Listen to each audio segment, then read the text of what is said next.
You think you have joy, but you probably just have happiness.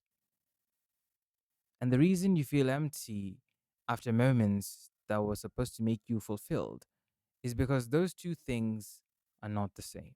The world tells you if you just get this, you'll finally feel okay. A relationship, money, recognition, followers, success. And every time you get one of those things, you feel good for a moment. Then something strange happens. It fades, and you don't know why. You are excited for that thing that you prayed for. Then you phone, the job, the relationship, the achievement. The day it came, you were happy. But a week later, you felt normal again. A month later, you were already looking for the next thing. Why? Because happiness is real, but it's temporary. Happiness is tied to circumstances. It depends on what happens. When life goes well, you're good.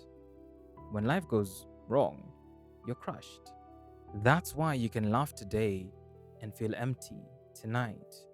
That's why you can be surrounded by people and still feel lonely. And the enemy knows this. He cannot give you what God gives. So he offers a substitute, a counterfeit. Not fake enough to reject, but not real enough to satisfy. Happiness is what the world sells you. Joy is what the world cannot understand. Happiness says, I feel good when things are good. Joy says, I'm at peace when things are not. You've probably seen it before. Someone with very little, no wealth, no status, no perfect life. Yet they have peace you can't explain. You look at them and you think, how are they okay? Some people even call them crazy, but they're not crazy. They have something the world cannot manufacture because joy does not come from the outside. Joy comes from God. You see, the devil can imitate blessings, he can imitate success, he can imitate pleasure, but he cannot imitate peace. Happiness reacts, joy remains. Happiness disappears when the gift is gone. Joy stays when the prayer hasn't been answered yet.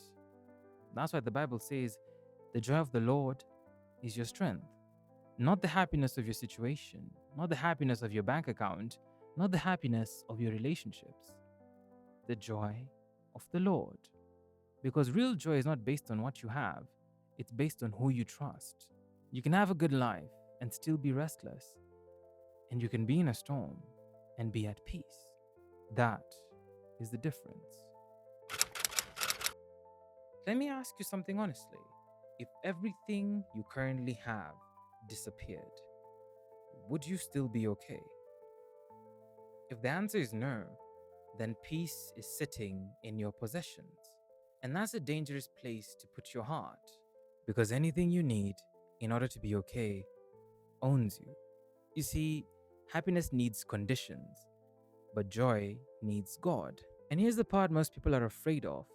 Sometimes when you ask God for joy, He removes the things that you were using to replace Him.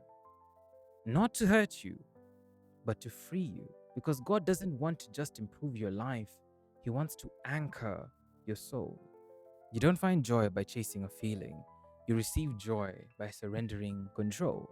Joy is not excitement, joy is security.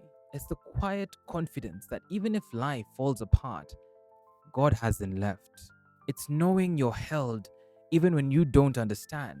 You see, happiness visits you, but joy lives inside of you. And once you experience real joy, you stop running after everything else because you finally found what your heart was actually searching for. So here's the real question.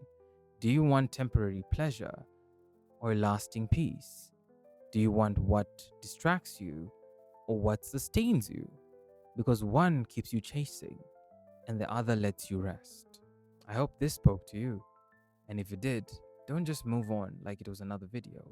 Sit with it. And tonight, genuinely, talk to God, not a rehearsed prayer, not a church prayer, just an honest one.